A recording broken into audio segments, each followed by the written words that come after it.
Hi everybody, John Charles with you. Welcome back to my channel and to Cheap Lounge, another edition of Cheap Lounge. Well, this one probably will be significantly shorter because I don't have too much to say about any of these records in particular, but I just wanted to kind of go through them and show you a few of them and do needle drops on the rest. I'm going to talk about a lot of them, but very briefly because I don't have too much to say. Just having a little water right now.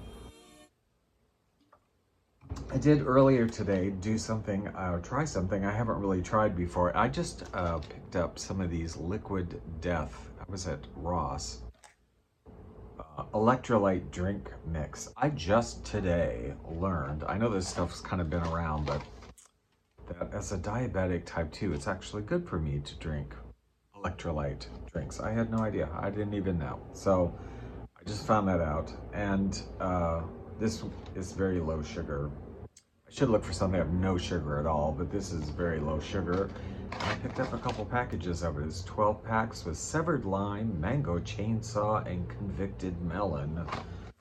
I had the lime. It's pretty good today, so we'll see how that goes. It's supposed to be good for you to help maintain your blood sugar levels and not get dehydrated and etc.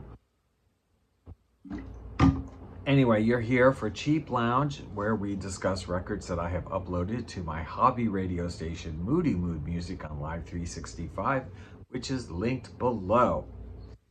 My microphone's still not working. We're just going to go ahead, and I'm closer to the phone, and we'll see how that goes. I don't know. Maybe my phone, it's the connection on the phone, I think. I think my iPhone it's old, and it might be nearing its functional end. I don't know, but I am the kind of person that will like to use a technology or an electrical device or whatever until it's just dead before I replace it. That's kind of how I am, but we'll see.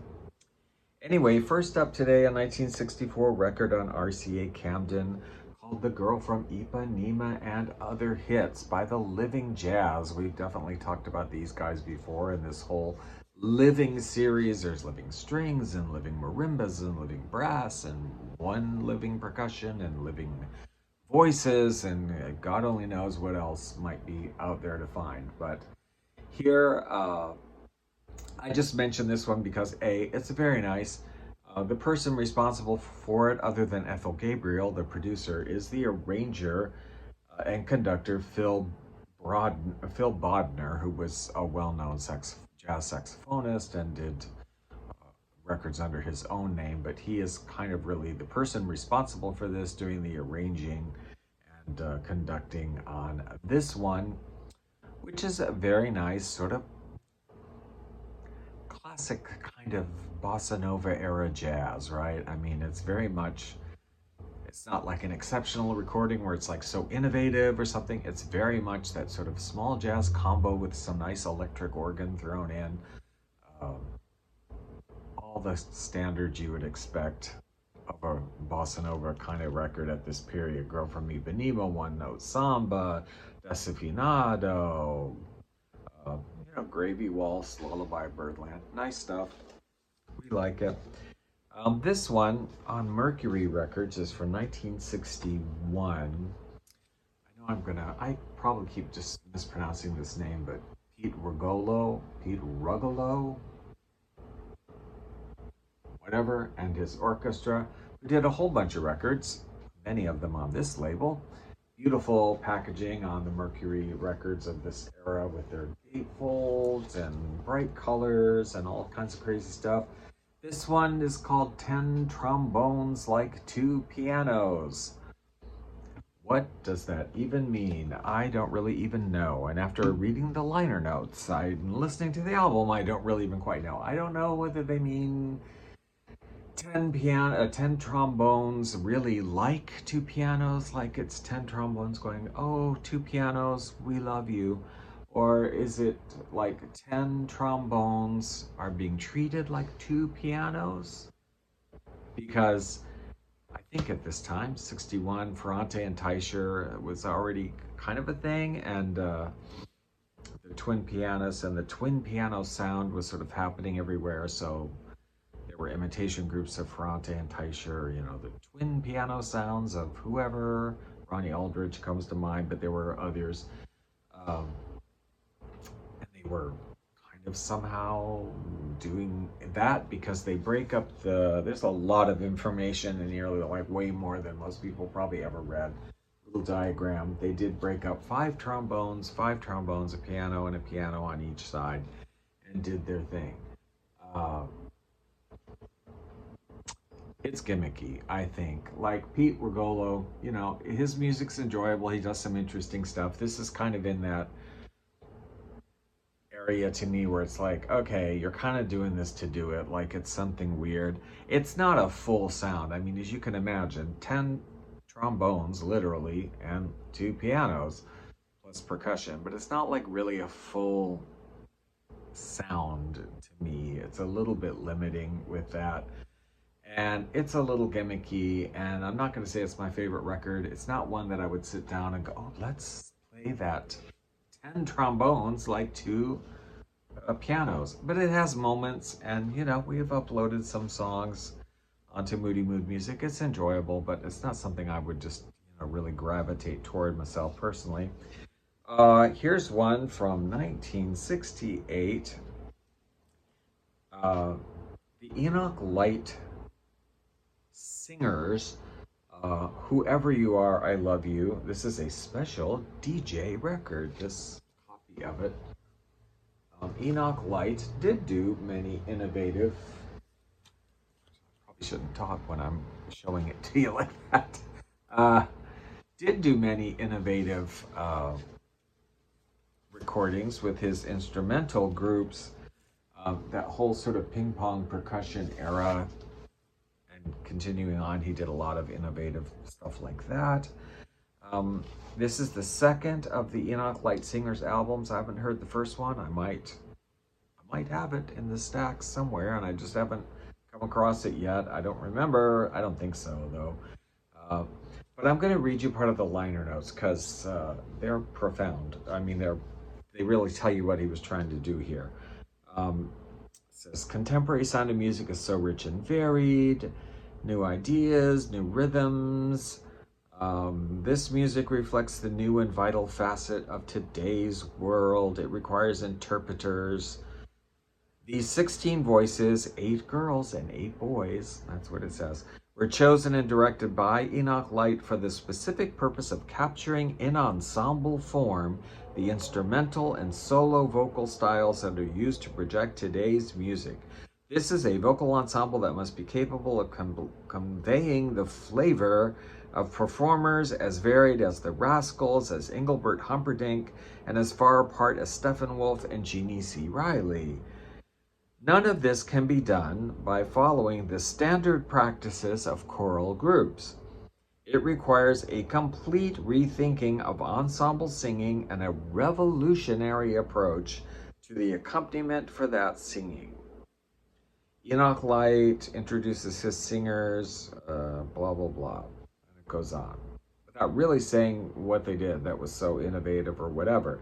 And I have to say, listening to the album, it's a perfectly good choral album from the late 60s that is redoing, more rock songs, not uncommon at that time to do. Born to Be Wild, Light My Fire, People Got to Be Free, etc. What was innovative about this? What was revolutionary about the arranging, or what was a complete rethinking? I don't get it. I don't hear anything that was revolutionary. I don't hear anything that was completely unique or never done before or whatever. Like, I don't get it. There's a rare picture of Enoch Light we don't see him very often on the records. Yeah, it's perfectly good. I really like it. It's cool. It's rocking out, late 60s choral music. I don't get what was revolutionary and unique and so amazing. Sorry to be like Debbie Downer today. It's just how it is. Okay, quickly, undated. This is on Metro Records. Leroy Anderson Songbook. Yawn, right? I'm sure a lot of you are like, oh my God, how many Leroy Anderson songbooks do we see? I mean, in the easy listening world, there are plenty. Lots of people have done their Leroy Anderson hits because he composed so many that became standards. Like on this one, Blue Tango, A Trumpeter's Lullaby, The Typewriter, The Syncopated Clock, Fiddle Faddle, Jazz, Pizzicato, Sleigh Ride. Most of us, easy listening, you know these songs. And Leroy Anderson being a semi-classical, is that the right term? Composer, light music, kind of a serious composer. Anyway, when he did all of these songs, he did specific arrangements for them. And usually, when you get albums of Leroy Anderson music or that have a Leroy Anderson song on them, they're pretty much in the original arrangement, like what he made. They may do something slightly different, but they're pretty much like how the arrangements he made. Well, here we have an orchestra conducted by Kurt Weg or Wedgie or Wege. I don't know how I'm supposed to pronounce that. And the Starlight String Orchestra, where they actually did innovative things with the arrangements. It's orchestral, it's a regular orchestra, but they used different instruments. They just did completely different arrangements of these Leroy Anderson songs. And I, for one, really appreciated that because you do hear them the same way all the time, no matter what orchestra is performing them, pretty much. Kurt, whoever he is, Weggy, Wedge, Weg, whatever, German orchestra leader, the Starlight String Orchestra, probably just the name they're using for the American release, because I did look this stuff up and there's nothing else by the Starlight Strings except a couple of Kurt Wedgie releases, and he's a German. His other records are all from Germany, so I suppose these were recorded in Europe and released as the Starlight Strings. But anyway, we appreciate this one. Yes, we do. Quickly, Disco Symphony. I'm gonna love that, right? Walter Murphy had a hit in the 70s, mid-70s, called The Fifth of Beethoven. If you don't know it by me saying it, you would know it if you heard it. We've all heard it. Set to a disco beat, instrumental. Love it. It was a worldwide hit, known all over the world. Naturally, he did some follow-up records to that. And this was one of them from 1979, Walter Murphy's Disco Symphony. And it is six classical themes redone in a disco orchestration here by Mr. Walter Murphy with the 90-piece Disco Symphony Orchestra. And indeed, it is. It's a full symphony. Full orchestra. It's not like synthesized or whatever. Well, listen, I love this kind of stuff. So I'm here for the Disco Symphony. In particular, really nice redo of Bolero. Nice redo of, Malagueña. But my favorite, I have to make sure I play this in the needle drops for you. My favorite is his disco redo of Debussy's Afternoon of a Faun. It's beautiful. I love it. Love it, love it, love it. So, we love it. We uploaded nearly the whole thing to Moody Mood Music.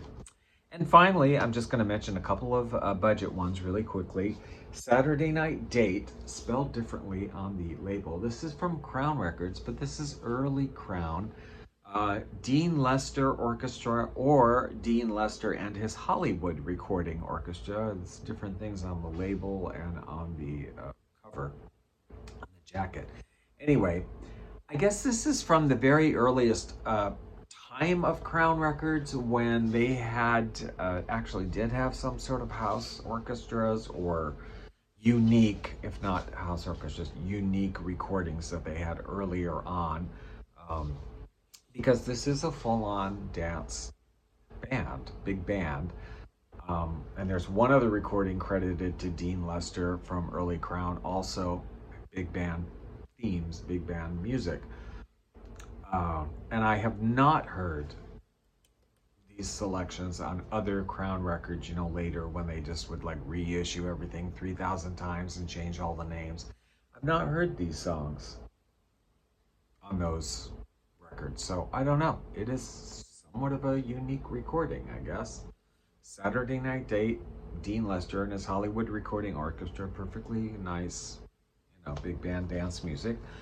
Also perfectly nice, from Oscar Records, a budget label, million seller hits, Strings Unlimited. We love this picture. Love it, love it.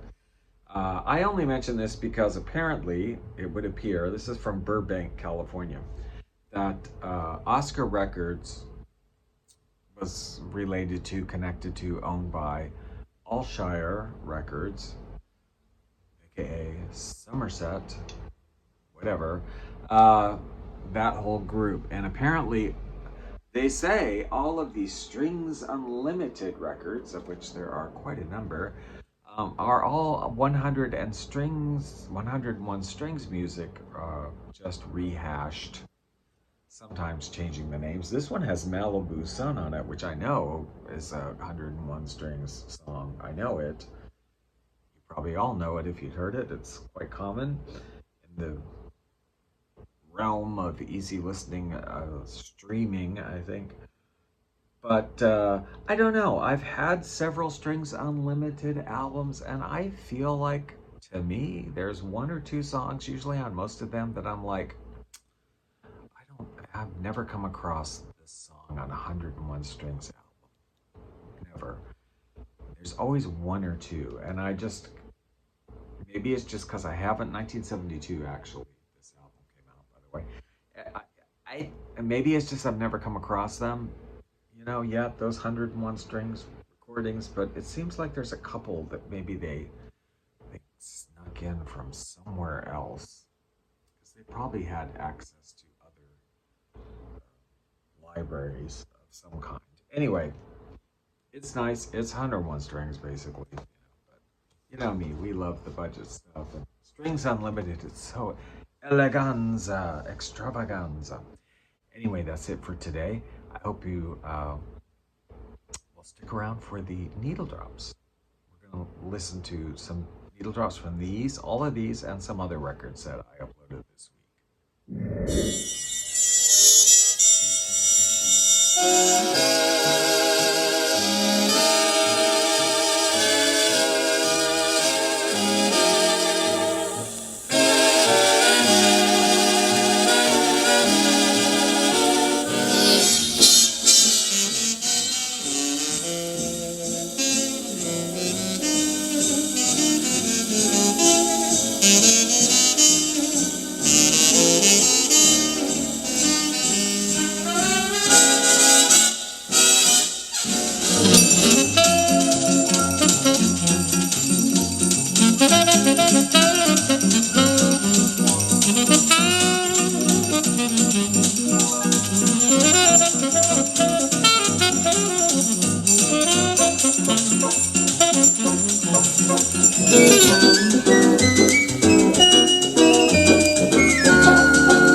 All right, that's it. I hope you enjoyed that.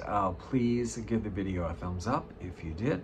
If you're interested in supporting the radio stations or the YouTube channel, I do have a buy me a coffee link down below. I'm not saying send me money or whatever, but I'm just saying, hey, if you feel like a little tip, buy me a little coffee. It's appreciated. It goes back into, getting more records and blah, blah, blah. So thank you for watching, and we will see you in the next video. Do you have any of these records, any of these artists, any comments, thoughts, ideas? I appreciate sharing below. There's often good comments that come up from people who are familiar with this kind of music and stuff that I mess up on because I make mistakes or things I just don't know. So yeah, thanks for watching. We'll see you guys in the next video.